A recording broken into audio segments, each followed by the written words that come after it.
So if I set the box in the Philippines, because I do like the climbing, go inside the box.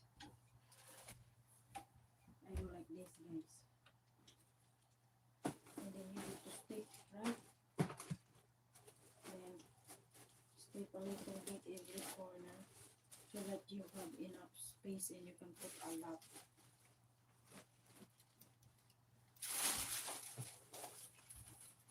I have a lot of stuff already here, but mostly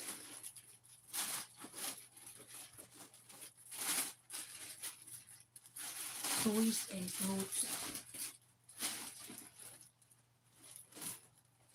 And so I have enough space in that. Like that. So